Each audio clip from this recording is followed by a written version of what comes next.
Selamat berjumpa kembali dalam mata kuliah Pengantar Usaha Perjalanan Wisata. Kali ini kita akan membahas tentang cruise atau kapal pesiar.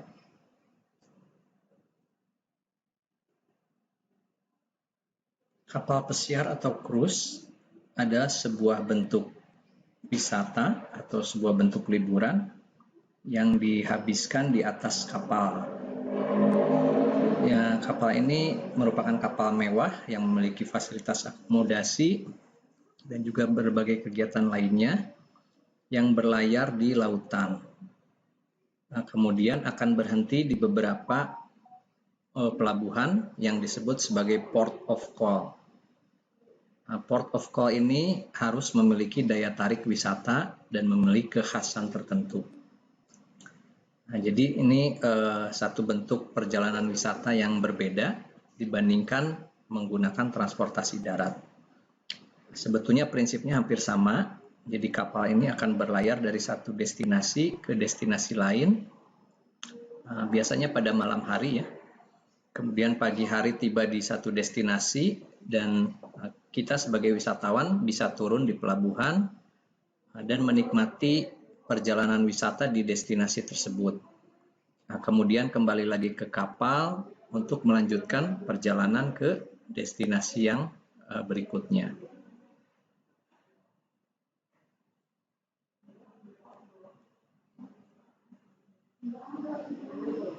Kenapa travel consultant menyukai menjual paket kapal pesiar? Nah, karena memang dia memiliki tingkat kepuasan yang tinggi.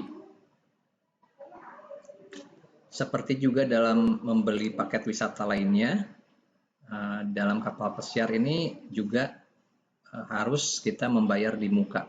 Jadi ada prepayment, sehingga wisatawan juga sangat terbantu karena semua biaya liburannya, semua biaya wisatanya itu sudah tercakup dan sudah jelas di awal berapa yang harus dia spend.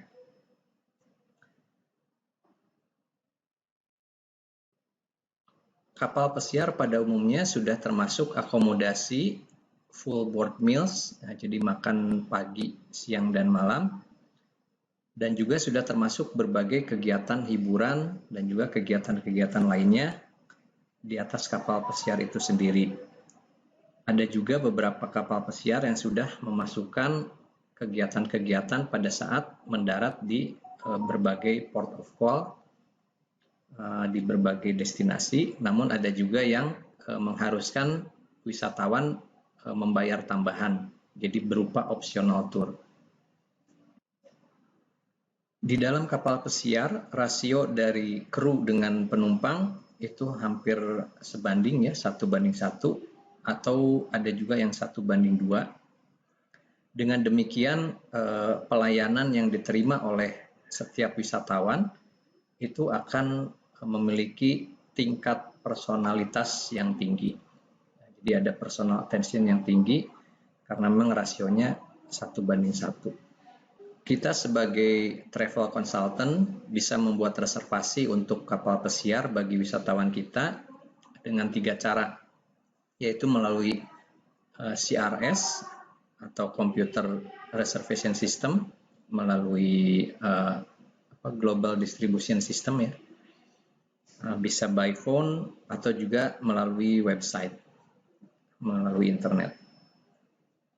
Kemudian jenis traveler yang bergabung di dalam kapal pesiar itu ada 2 tipe ya.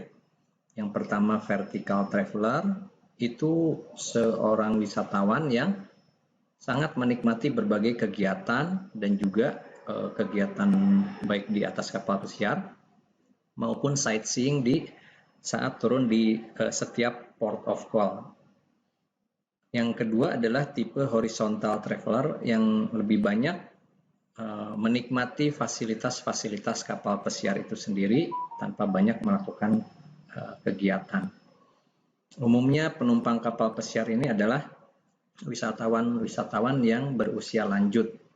Mereka yang sudah pensiun, yang sudah menabung sejak muda, di masa tuanya mereka ingin menikmati perjalanan wisata yang tidak terlalu melelahkan, tidak perlu check-in dan check-out setiap hari. Nah, jadi mereka cukup check-in 1 kali di kapal pesiar itu dan menikmati berbagai kegiatan wisata yang ditawarkan. Nah, bagi kita sebagai travel consultant, menjual paket kapal pesiar itu sama juga seperti menjual paket wisata, dan kita akan mendapat 2 keuntungan. Yang pertama adalah efisiensi waktu, karena semua paket kapal pesiar itu sudah siap jual. Nah, kita tidak perlu lagi merancang paket perjalanan wisata. Jadi kita hanya tinggal menjualnya saja. Yang kedua, menjual paket kapal pesiar bisa sangat menguntungkan karena profit marginnya yang cukup tinggi. Berikut adalah beberapa fasilitas dasar yang biasa disediakan di kapal pesiar. Yang pertama ada bar and lounge, nah itu untuk menjual minuman-minuman. Kemudian ada kasino, kemudian electricity, ini fasilitas umum ya, infrastruktur mendasar. Kemudian ada fasilitas hiburan, nah, ini bisa berbagai ragamnya. Ada semacam menembak ya. Kemudian driving golf. Kemudian ada perjudian, ada rock climbing wall.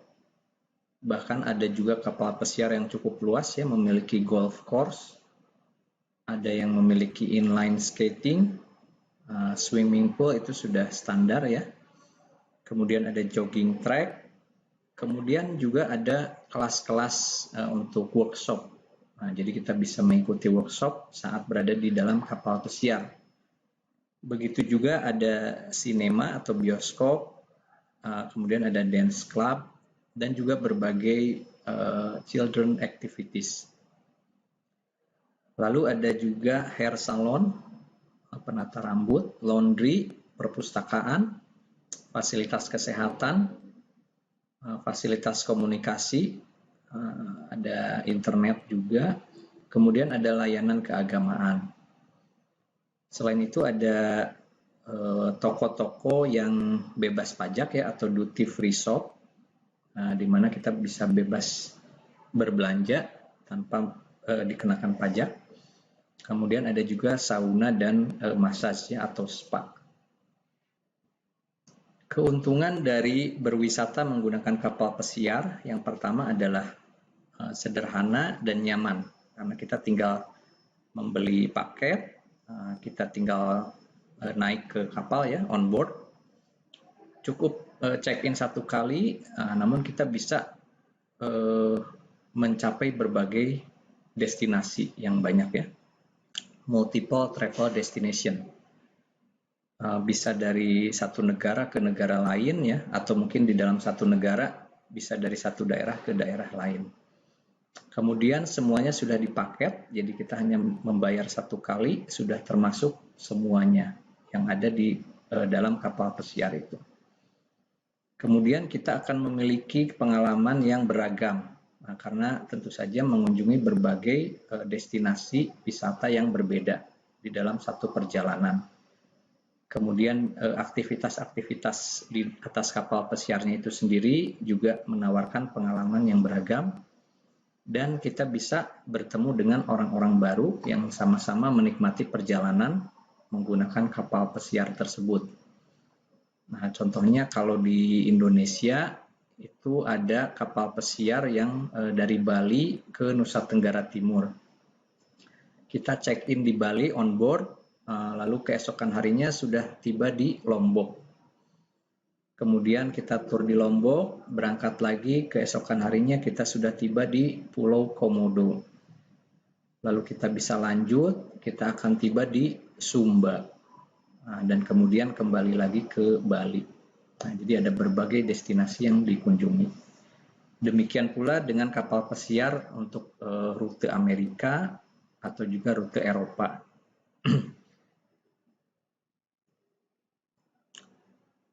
Namun ada juga beberapa hal yang harus diperhatikan dalam berlibur atau berwisata menggunakan kapal pesiar. Nah, itu kadang-kadang ada tambahan charge untuk credit card. Nah, ini juga memang lumrah ya. Kemudian tidak semua excursion itu termasuk. Nah, jadi ketika kita masuk di sebuah port of call ya, di satu destinasi, nah mungkin saja tour di destinasi itu juga belum termasuk. Itu berupa optional tour yang harus kita beli tambahan.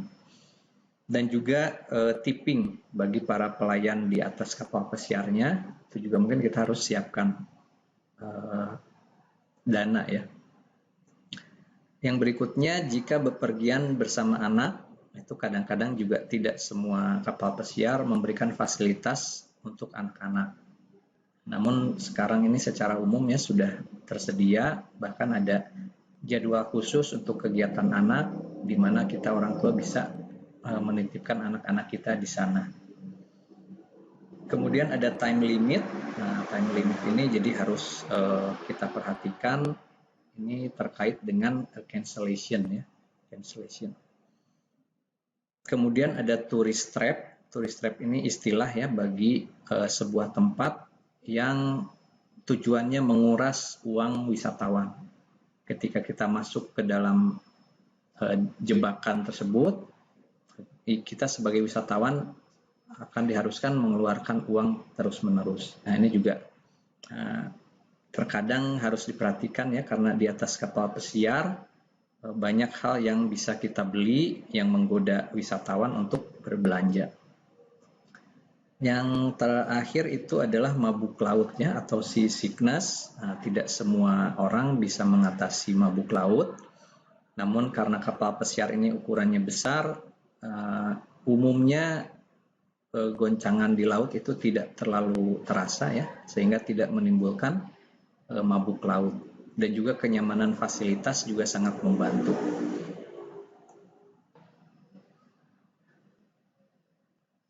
Kategori-kategori kabin dalam kapal pesiar itu bisa dibagi dengan beberapa ketentuan ya, yang ini akan berpengaruh kepada harga kamar tersebut atau kabin tersebut. Yang pertama itu dari lokasinya. Jika lokasinya berada di dek yang lebih atas, itu harganya biasanya lebih tinggi. Jika lokasinya ada di sisi luar, dia memiliki jendela dan memiliki teras, itu juga harganya lebih tinggi. Dari view-nya, artinya tadi ya, memiliki jendela, dia view-nya langsung ke laut, harganya lebih tinggi. Dari ukuran kamar dan juga bentuk kamar ya, itu jelas menentukan harganya. Kemudian ada ketentuan ketika seorang wisatawan bepergian sendiri, dia harus mau untuk berbagi kabin dengan wisatawan lain yang sama-sama bepergian sendiri juga ya. Kemudian ada cruise dokumen. Nah, ini dokumen-dokumen yang diperlukan ya untuk naik kapal pesiar, seperti tiket, itinerary, terus keterangan tentang port of call-nya ya, informasi apa saja yang ada di pelabuhan yang akan dituju, terus ada tips and trick-nya untuk naik kapal pesiar dan sebagainya. Untuk harga kapal pesiar itu bisa berdasar dari kategori kamar atau kabin ya, atau bisa juga ditentukan oleh musim dari perjalanan. Misalnya untuk musim panas itu biasanya lebih mahal daripada cruise musim dingin. Untuk harga sendiri dihitungnya per orang. Nah, jadi ketika ada penawaran untuk paket kapal pesiar itu umumnya harga per orang, dan itu adalah berbagi kamar ya, sharing twin.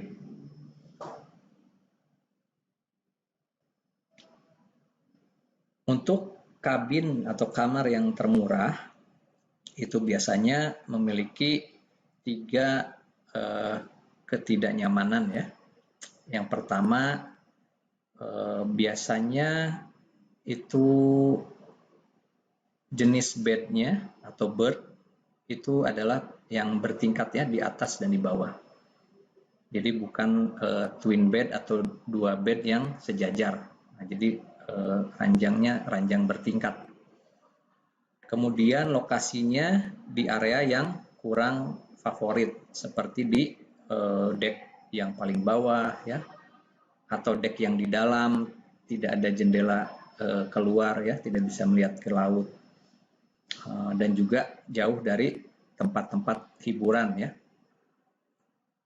Kemudian tidak bisa mengakomodasi lebih dari 2 orang, artinya kamarnya cukup sempit. Nah, itu kabin yang paling murah. Oke, ini adalah contoh-contoh penawaran untuk kapal pesiar ya, di dalam harganya dolar ya. Ada cruise Mediterranean ya, ada yang ke Hawaii, ada yang ke Pasifik Selatan ya. Nah, ini tinggal pilih kita mau ikut yang mana. Ini dari region Seven Seas, ada dari Oceania, dan juga ada dari Norwegian Cruise Line. Ini beberapa cruise line yang terkenal, yang utama yang ada di ini secara internasional ya. Ada Holland American Line, ada Cunard, ada Silver Sea, American Cruise Line, Seaboard, ada juga Windstar, Disney Cruise Line. Ini contoh-contoh lain ya. Ada kapal pesiar yang memiliki tema-tema tertentu. Ini ada Rugby Cruise, ini temanya rugby. Kemudian ada Party Cruise, ini lebih ke kemeriahan pesta ya. Ada Jazz Cruise dan sebagainya. Ini contoh kapal Royal Caribbean ya, salah satu kapalnya. Ini kalau tidak salah Song of the Sea ya, Song of the Sea, cukup mewah juga ini. Nah, ini ada beberapa bagian di dalam kapal pesiar. Jadi umumnya area-area untuk aktivitas itu ada di deck yang lebih atas ya. Ada kolam renang, jogging track, kemudian ada sun deck ya, untuk berjemur itu di atas. Kemudian area-area lain itu biasanya di deck yang di bawahnya, untuk ada salon, restoran dan sebagainya. Nah, kemudian di bawahnya juga ada fasilitas-fasilitas lainnya seperti rumah sakit, kemudian ada untuk kapten ya, pengendali, ruang kendali. Nah, baru di bawahnya itu ada kabin-kabin penumpang. Nah, ini dari penampang dari sebelah sisi kita bisa lihat ya, ada 11 deck ini ya, 11 deck. Paling atas itu sky deck, di bawahnya ada sun deck, ada lido deck. Nah, di bawahnya biasanya kabin-kabin ada deck A, deck B, deck C. Itu deck A harga kamarnya lebih tinggi biasanya. Nah, ini contoh tender boat. Jadi setiap kapal pesiar memiliki tender boat atau zodiac juga ya. Zodiac itu ini lebih kecil ya, lebih ke sekoci. Kalau tender boat ini untuk mengangkut ke dermaga ketika kapal pesiarnya tidak bisa merapat, entah itu pelabuhannya terlalu dangkal atau dermaganya yang terlalu kecil, atau jika tidak ada dermaga sama sekali, nah itu biasanya disebutnya wet landing. Jadi kita mendaratnya di pantai. Umumnya itu menggunakan zodiac ya. Ini contoh kamar-kamar di dalam kapal pesiar. Ya, cukup nyaman ya. Ini yang memiliki view ke laut. Ini umumnya lebih tinggi harganya ya. Nah, ini lebih murah karena dia ranjang susun, biasanya lebih murah. Nah, tapi ini dia punya jendela ya, melihat ke laut.